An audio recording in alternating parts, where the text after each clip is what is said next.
সুপ্রিয় দর্শক, বিশ্ব আলোচনা আপনাদের স্বাগতম। কেমন আছেন আপনারা? নিশ্চয়ই ভালো, আমরাও ভালো আছি।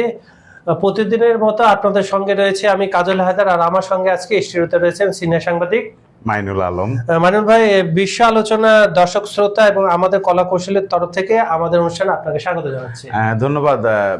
যারা বিভিন্ন প্রান্ত থেকে, বাংলাদেশ এবং বিশ্বের বিভিন্ন প্রান্ত থেকে অনুষ্ঠান দেখছেন, আমরা মূলত আন্তর্জাতিক সমসাময়িক ইস্যু আর সবচেয়ে এখন ঘটনাবহুল বিষয় হচ্ছে ইরান যুদ্ধ, এই ইস্যু নিয়ে আলোচনা করছি। এবং আপনারা যে যেখানে থাকেন ভালো থাকেন এবং শুনে আপনারা মন্তব্য কিংবা অংশগ্রহণ করুন।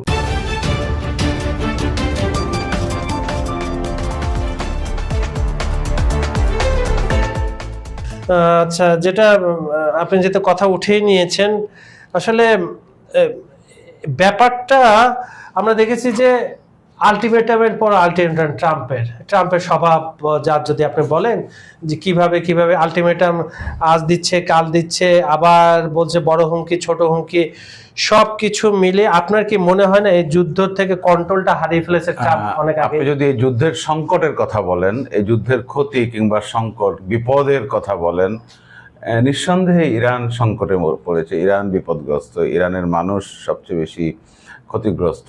কিন্তু সংকটের কথা যদি বলেন, কে সংকটে পড়েছে, যুদ্ধটা পরিচালনা করেছে কে? ট্রাম্প। ইসরায়েলের হয়ে ট্রাম্প, ইসরায়েল প্যাক্ট এটা করেছে। এখন যুদ্ধটা যদি একটা পরিণতি হয়, কি পরিণতি হয়? একটা জয় পরাজয় হয়, অথবা যুদ্ধের একটা সুন্দর শান্তিপূর্ণ আলোচনার মাধ্যমে সমাপ্তি হয়, একটা পিসফুল উইন উইন সিচুয়েশন হয়। এই কোনোটাই হচ্ছে না। কেউ কি জয় পেয়েছে? পায়নি। পরাজিত কেউ হয়েছে? হয়নি। সুতরাং ট্রাম্পের প্রথম উদ্দেশ্য ছিল যুদ্ধে জয় নেওয়া, এবং উনি বলেছিলেন যে ইরানকে কিংবা ইরানের সভ্যতাকে বিভিন্ন প্রতিষ্ঠান কিংবা বিশ্ব মানচিত্র থেকে তুলে দেওয়া হবে।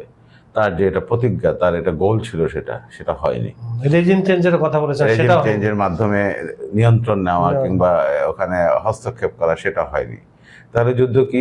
যুদ্ধবিরতি, শান্তি আলোচনা এবং একটি সুন্দর সমাধান কিংবা শান্তিপূর্ণ, উভয় পক্ষের জন্য সুন্দর হয়, লাভালাভ হয় কিংবা উইন উইন সিচুয়েশন হয়, সেটাও হয়নি। সুতরাং যদি সংকট এবং বিপদসংকুল পরিস্থিতিতে কে আছে বললে ট্রাম্পই আছে। যার ফলে আপনি একটু আগে বলছিলেন যে ট্রাম্পের বিভিন্ন ধরনের নির্দেশনা, কথাবার্তা, অর্ডার দিচ্ছে কিংবা টুইট করছে, তার অবস্থান জানাচ্ছে। সুতরাং এর মধ্যে একটা পাগলামি তো বটেই, এর মধ্যে একটা বৈপরীত্য আছে এবং এটা ইনকনসিস্টেন্ট একটা পজিশনে। ইনকনসিস্টেন্ট মানে অস্থিতিশীল, ধারাবাহিকতা নাই যেটা। সুতরাং এটা ট্রাম্পকেই সবচেয়ে বেশি সমস্যায় ফেলেছে, সংকটে ফেলেছে। এবং ট্রাম্প বোধহয় দিশেহারার মতো অবস্থা বললে ভুল হবে না। হয়তো আরো কয়দিন পরের মূল্যায়ন, কিন্তু এখন পর্যন্ত ট্রাম্প দিশেহারা নাই, দিশেহারায় পড়েছে, দিক বিদিক শূন্য বলে আমরা ধারণা করতে পারি কিংবা আমরা পর্যবেক্ষণ করতে পারি। কারণ আপনি দেখেন, যুদ্ধবিরতি 2 সপ্তাহের ছিল, এটা আজ থেকে 2 দিন আগে শেষ হয়েছে। দ্বিতীয় দিন চলছে, যুদ্ধবিরতি শেষ হওয়ার পর 2 দিন চলছে। তাহলে কি এখন যুদ্ধবিরতি শেষ, যুদ্ধ আবার পুনরায় শুরু হবে? না, এটা আবার বাড়ানো হয়েছে, সম্ভবত আরো 3 দিন, রবি সোমবার পর্যন্ত। প্রথমে অনির্দিষ্টকাল বলেছিল, পরে তো আপনি জানেন শর্ট পিরিয়ডের জন্য কথা বলা হয়েছে। এখন তাহলে যুদ্ধবিরতি এক্সটেন্ডেড হলো, হয়তো ধরে নিলাম 4 দিন।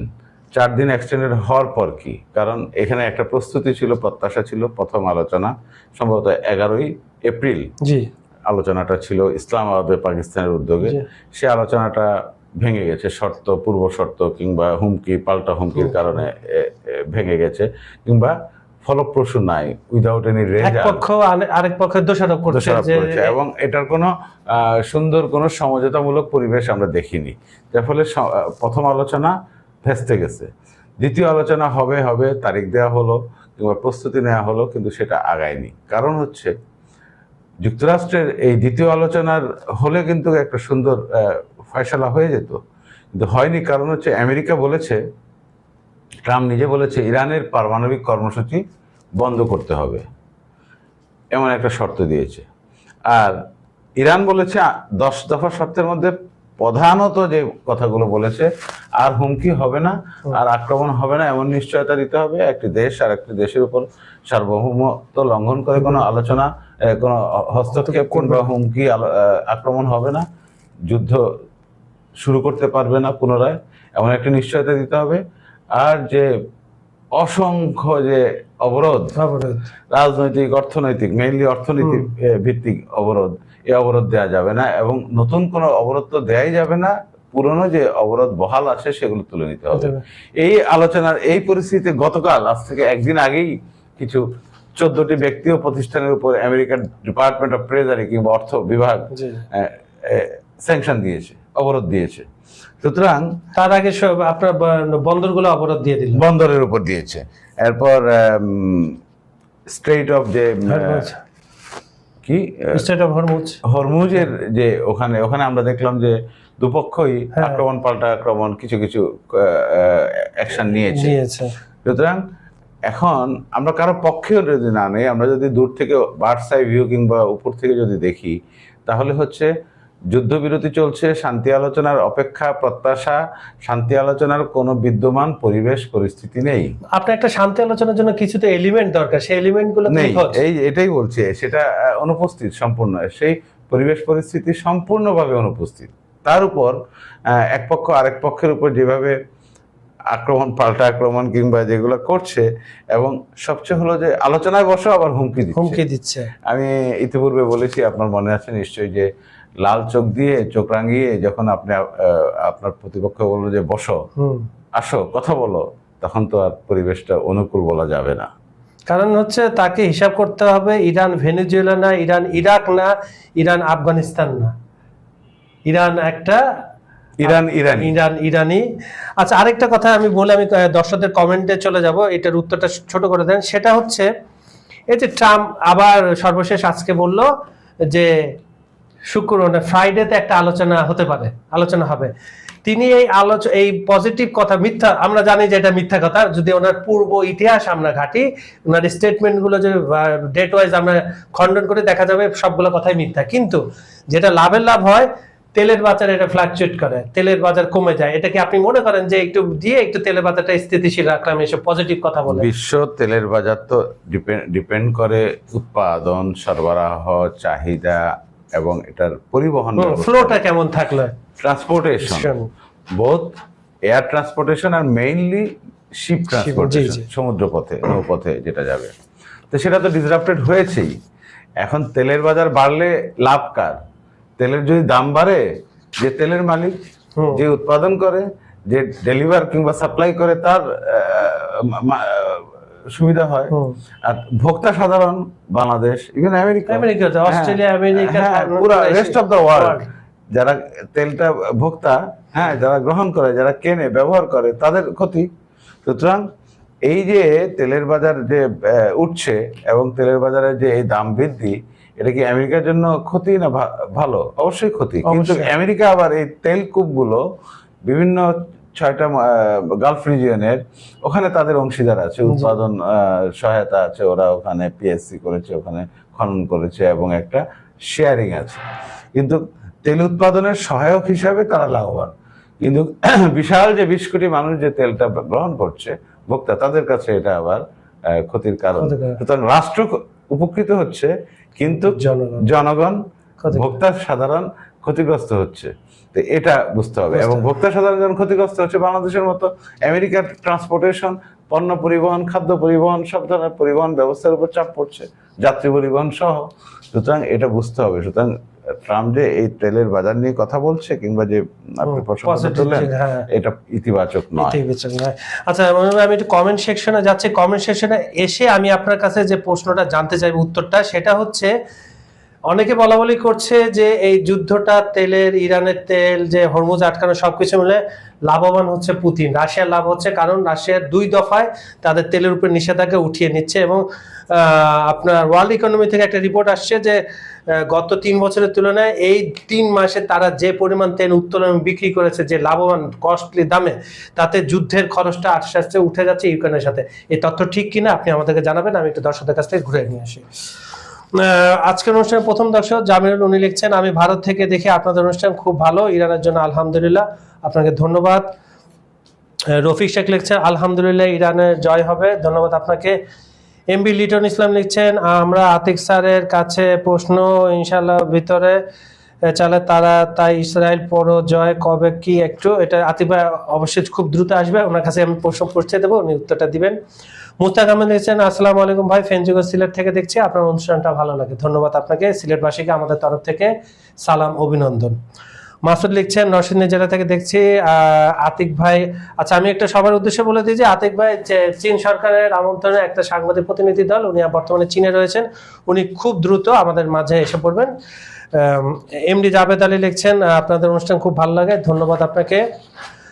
মুসলিম মিয়া লিখছেন ধন্যবাদ, আপনাকেও ধন্যবাদ আমাদের অনুষ্ঠানটা দেখার জন্য। এমডি শফিকুল লিখছেন বাংলা হয় না কেন, আমি গতকাল একটা মেসেজ দিয়েছিলাম, আপনার ইউটিউবে যে সেটিং অপশন আছে ওখানে আপনি ল্যাঙ্গুয়েজটা সেটিং করেন, কোনো কারণে ইংরেজি বা অন্য কোনো শব্দ হয়ে গেছে আপনি সেখানে বেঙ্গলিটা সিলেক্ট করে ফেলেন। জুয়েল ভাই বলছে আহমেদ আতিক ভাই খুব মিস করছে, আতিক ভাই বিশ্বাস হতে হচ্ছে very very interest, Ahmed Atiq ভাই যে বললাম উনি চীন সফরে আসেন, দ্রুত এসে পড়বেন। আব্দুর রহিম বলছে ফিলিস্তিনের মানুষকে মারলো কেউ কিছু বলছে না, এটা পৃথিবীর নিয়ম। পৃথিবীর যে আমি একটা কথা সবসময় বলি, সেটা হচ্ছে এই জাতিসংঘ বলেন, এই ইউএন বলেন, যাই বলেন, এটা আসলে শক্তের পক্ষে সবসময় কথা বলে, এদের কোনো ইন্ডিভিজুয়ালি ভয়েস নাই। বিশেষ করে যে ফিলিস্তিন জনগণের পর দীর্ঘদিন ধরে যে অত্যাচার অনাচার হচ্ছে, একমাত্র শোক প্রস্তাব ছাড়া, নিন্দা ছাড়া তাদের কোনো ক্ষমতা নেই, তাই বলে আসলে লাভ নেই। আর এই ফিলিস্তিনের পক্ষে সব সময় ইরান কিন্তু বলিষ্ঠ কণ্ঠ, এখন পর্যন্ত ফিলিস্তিন বলেন, লেবানন বলেন, আর বাকি এদেরকে তো শিয়া তকমা দিয়ে সরিয়ে দেওয়া হয়, কিন্তু বাকি যে সুন্নি মুসলমান কান্ট্রি এটা কি করেছে, এটা তো আসলে চাক্ষুষ। আব্দুর রহিম লিখছেন বিশ্বকাপ দুনিয়ার সামনে নিরো ফিলিস্তিন, আচ্ছা। হেলাল উদ্দিন লিখছেন সালাম নেবেন, আশা করি ভালো আছেন। আরব দেশগুলো এখন ইরানের পক্ষে নাকি আমি আমেরিকার পক্ষে, এ ব্যাপার কি বলবেন?